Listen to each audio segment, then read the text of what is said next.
Good morning students. आज मैं आपको चैप्टर कोणों के प्रकार पढ़ाने जा रहा हूं। थोड़ा सा इंपॉर्टेंट चैप्टर है, आप इसको थोड़ा सा ध्यान से समझिएगा तो आपको सर्वांगसम त्रिभुज में जैसे शीर्षाभिमुख कोण, संगत कोण, तो इन सब कोणों को समझने में आसानी हो जाएगी। मैं इसमें मिक्स बताऊंगा कि कोण भी बताऊंगा और रेखा द्वारा बनने वाले कोणों को भी एक ही साथ समझा दूंगा। तो आप सबसे पहले कोण को समझ लीजिए। अधिक कोण क्या होता है? वह कोण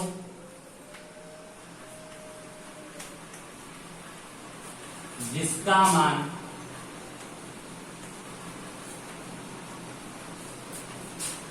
नब्बे डिग्री से ज्यादा परंतु 180 डिग्री से कम होता है।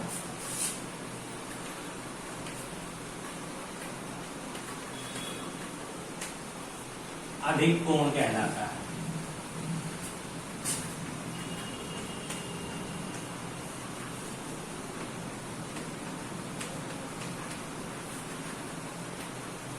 देखिए ये मैंने एक सीधी रेखा खींची, ठीक, ये मैंने एक डॉटेड 90 डिग्री का कोण बना दिया। अधिक कोण क्या होता है? वो 90 से ज्यादा होता है परंतु 180 से कम। 180 क्या होती है हमारी? ये एक ऐसे सीधी रेखा ए ओ बी और ये मान लीजिए सी। तो अगर ए ओ बी कोण यानी अगर इस तरीके से सी बना दिया जाएगा तो वो रेखीय कोण यानी ऋजु कोण बन जाएगा। वो मान कितने डिग्री का होगा? 180 का। तो जो अधिक कोण होता है उसका मान 90 से ज्यादा और 180 से कम होता है। तो मान लीजिए मैंने ये एक एंगल बना दिया, इसका नाम दे दिया डी। तो ये एंगल मान लीजिए 120 डिग्री का बन गया। तो ये कैसा हो गया? अधिक कोण। क्यों? इसका मान 90 से ज्यादा है परंतु 180 से कम। ठीक। अब दूसरा देखिए न्यून कोण।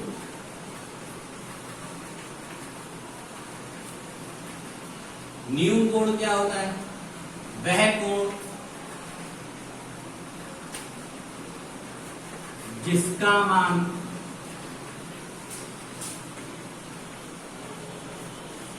नब्बे डिग्री से कम होता है। न्यून कोण कहलाता है।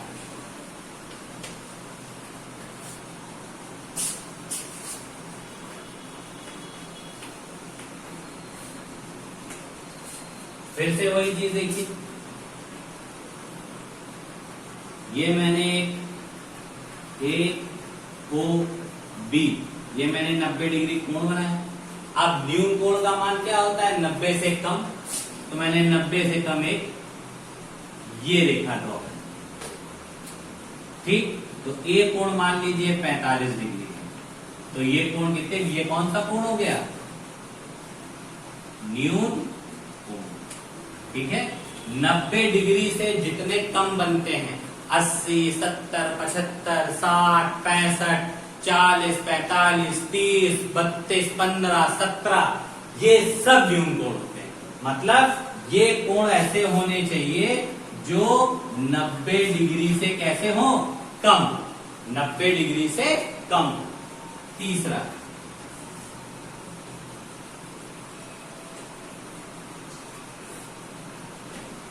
समकोण। समकोण क्या होता है? वह कोण जिसका मान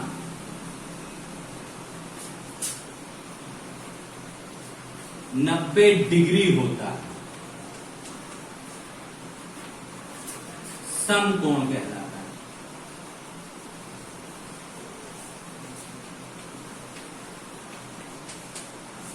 याद रखिए इस पे बनने वाला कोण केवल और केवल 90 डिग्री का होता है। ए ओ बी। अब ये मैंने घुमा दिया, ये 90 डिग्री, तो ये क्या बन गया हमारा? सम कोण। एक बात याद रखिएगा, समकोण में मान सिर्फ और सिर्फ 90 डिग्री होता है। अगर वो 89 भी हो गया तो न्यून कोण बन जाएगा, क्योंकि 90 से कम न्यून कोण हो जाता है। और अगर 91 डिग्री हो गया तो वो अधिक कोण बन जाएगा, क्योंकि 90 से ज्यादा अधिक कोण हो जाता है। इसीलिए याद रखिए 90 डिग्री है तो समकोण, 90 से अगर 1 डिग्री भी कम है तो न्यून कोण, और 90 से अगर 1 डिग्री भी ज्यादा है तो वो अधिक कोण। अब 3 कोण आपके हो गए। अब चौथा कोण देखिए,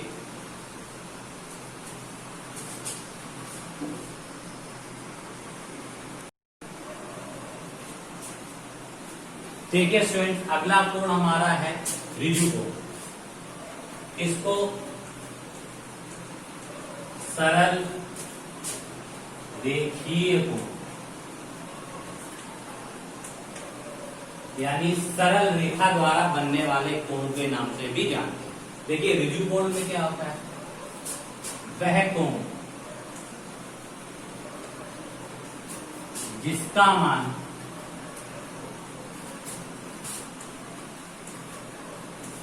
180 डिग्री होता है,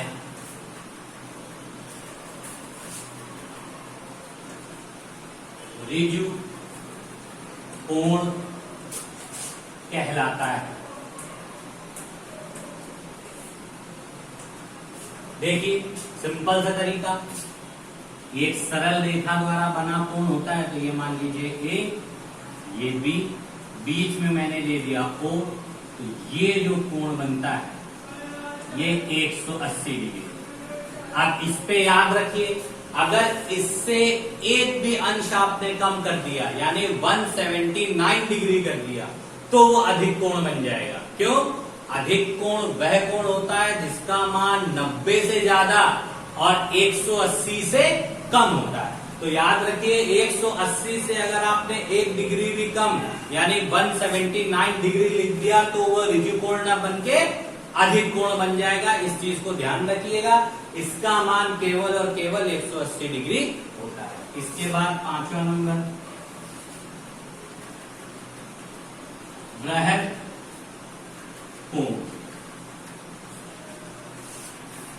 याद रखिए वह कोण जिसका मान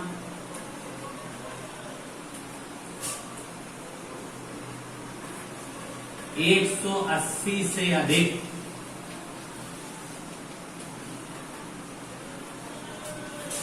परंतु 360 डिग्री से कम होता है।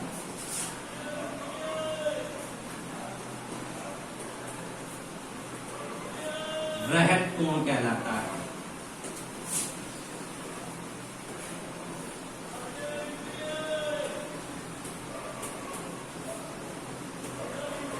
ठीक है, देखिए चित्र कैसे बनेगा।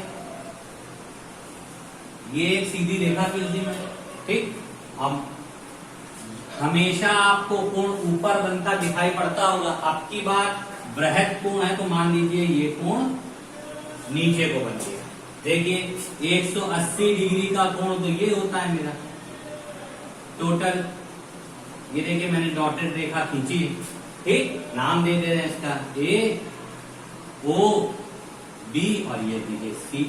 तो अब ये कोण क्या होता है, 180 से ज्यादा का बनता है। तो मान लीजिए ये कोण बन गया 230 डिग्री या 240 डिग्री या 250 डिग्री, मतलब 180 से ज्यादा परंतु 360 से कम। इस प्रकार बनने वाले कोण को हम कौन सा कोण बोलते हैं, बृहद कोण। ठीक है स्टूडेंट, आ गया समझ में। और सबसे आखिरी होता है हमारा संपूर्ण कोण।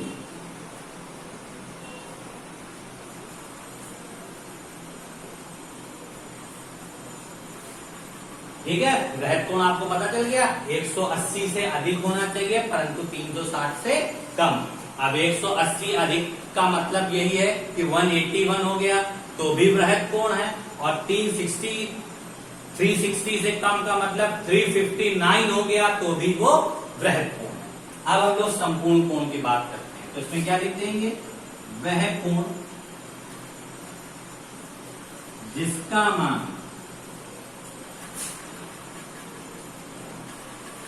360 डिग्री होता है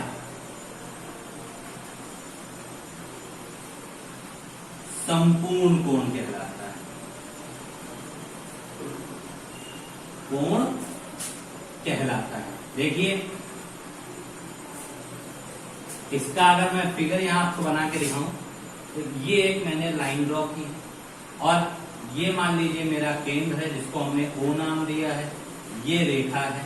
अगर यहां कोई कोण पूरा बन जाए यानी इस टाइप से एक सर्कल बन जाए तो इस कोण का मान कितने डिग्री हो जाता है, 360। तो इस प्रकार बनने वाले कोण को हम लोग किस नाम से जानते हैं, वृहद कोण या संपूर्ण कोण के नाम से जानते हैं, क्योंकि कोण पूरा बन गया।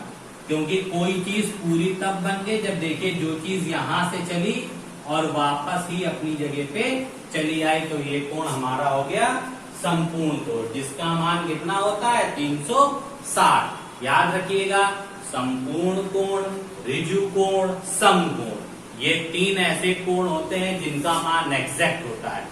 समकोण 90 डिग्री, ऋजु कोण 180 डिग्री, संपूर्ण कोण 360 डिग्री।